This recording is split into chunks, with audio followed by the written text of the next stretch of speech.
Muy buenas tardes. Vamos a trabajar en los videos que siguen una secuencia del material previamente compartido acerca de la teoría del conflicto social.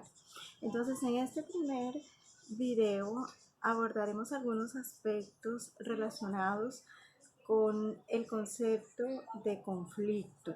En el material previamente compartido encuentran ustedes definiciones de muchos autores, pero ¿qué podemos sacar en claro de todo eso principalmente? Que a lo largo de la historia el conflicto ha sido asumido, trabajado, investigado y presentado de un lado como algo negativo, como desarmonía, como desunión, como algo que daña la sociedad, como algo anormal. Y en ese sentido, un claro ejemplo es la escuela estructural funcionalista, que nos habla de eso, del conflicto visto como desarmonía, como disfuncionalidad. Pero de otro lado están las corrientes o los autores que ven el conflicto como algo primero inherente al ser humano, teniendo claro que sin conflictos no podemos vivir, que lo que tenemos es que aprender a manejarlos de mejor manera y sobre todo de una manera pacífica, evitando el uso de la violencia. Y dentro de esta corriente también está la visión del conflicto como algo positivo, como algo que puede ayudar a la sociedad, que puede generar cambios, que puede generar grandes transformaciones, muchas veces necesarias. Una de las definiciones de pronto que me gustaría resaltar es la de Suárez María Inés, que dice que el conflicto es un proceso que es dinámico, por lo tanto cambiante, pasa por diferentes etapas. Y este concepto también tiene un aporte muy importante, y es que la autora habla de que el conflicto es algo que se co-construye. Que se co-construye quiere decir que ambas partes o todas las partes, si son más de dos, que hacen,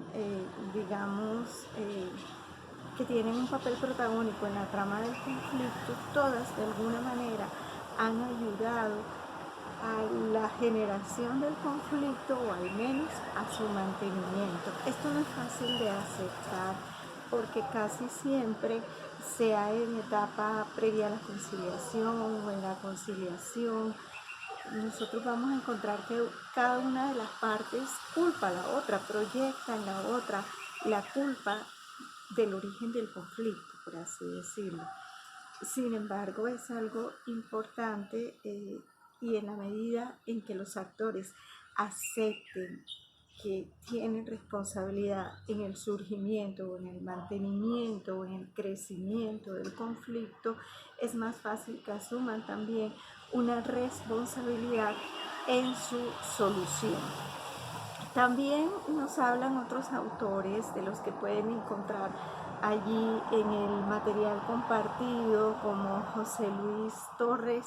Nos habla de cómo los conflictos surgen en espacios lúdicos. Y esto también es muy interesante porque muchas personas, partiendo de esa concepción negativa del conflicto, pues cuando escuchan la palabra conflicto se imaginan solamente la guerra, se imaginan escenarios de violencia política, por ejemplo, y resulta que el conflicto surge también en espacios lúdicos, en espacios que en principio no se pensarían, digamos, propicios para su surgimiento. Sin embargo, es así.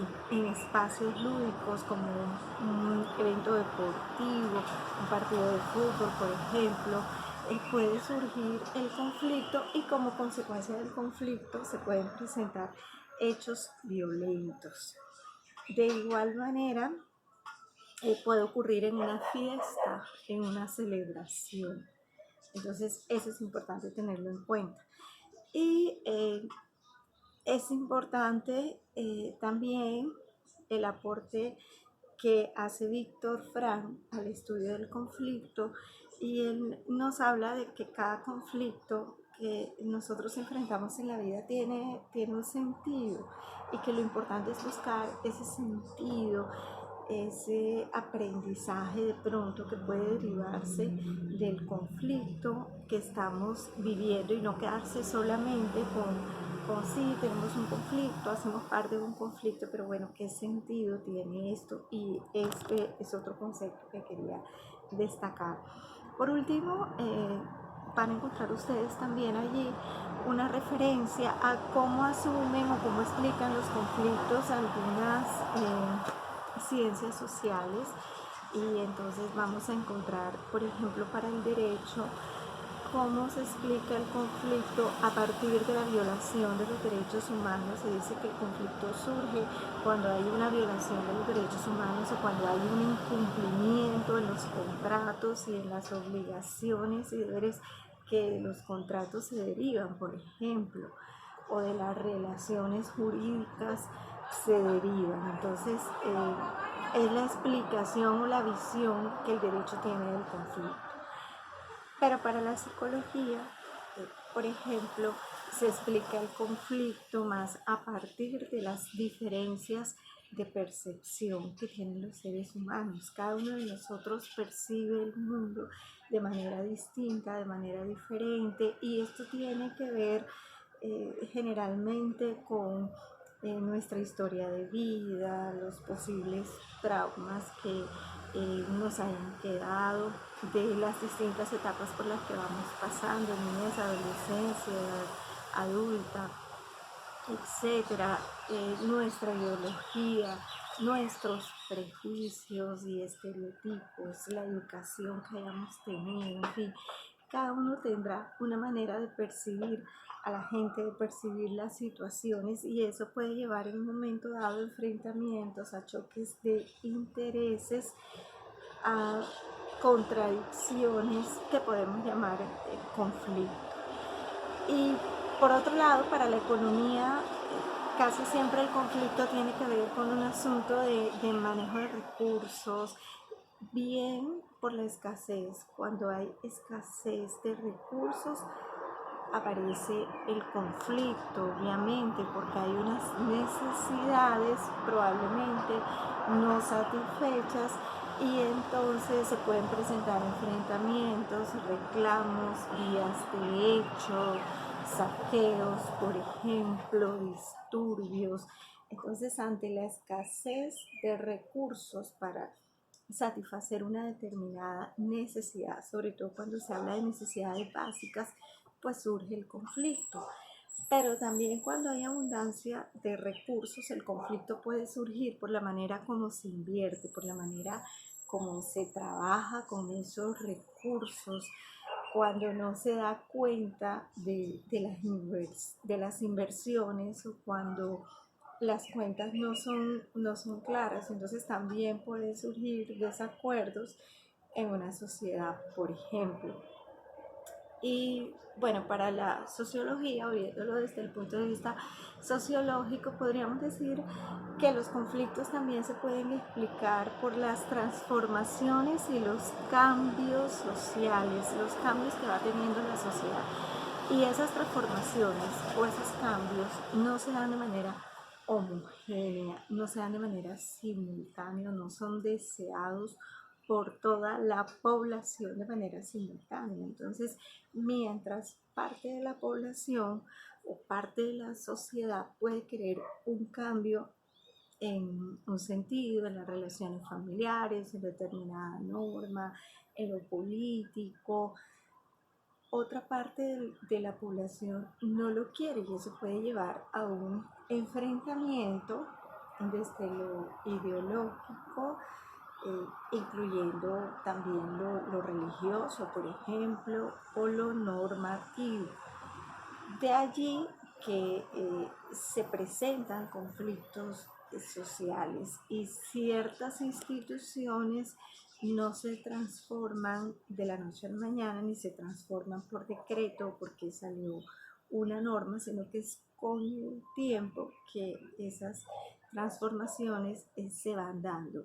Y entonces cosas que quizá no representaban un conflicto anteriormente sí lo representan ahora, o viceversa, cosas que eran un conflicto jurídico, por ejemplo, antes, ya hoy en día son vistas como permitidas o aceptadas socialmente, y el conflicto desaparece por este cambio o por esa transformación que se da en la sociedad.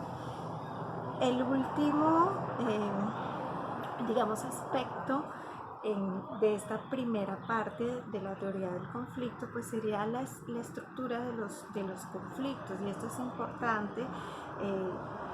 Pues hay que tenerlo en cuenta cuando analizamos un conflicto, cuando un conflicto es puesto a consideración de un abogado, por ejemplo, de un mediador, de alguien que va a pretender conciliar o mediar o ayudar en una negociación de ese conflicto, pues debe identificar unos elementos en ese conflicto. ¿Cuáles son esos elementos? Principalmente los actores, las partes que se encuentran enfrentados, que tienen posiciones antagónicas, y de estas partes o de esas personas, grupos, entidades, sociedades, es muy importante identificar las motivaciones, los intereses, pues al momento de propiciar un acercamiento, una mediación, una negociación.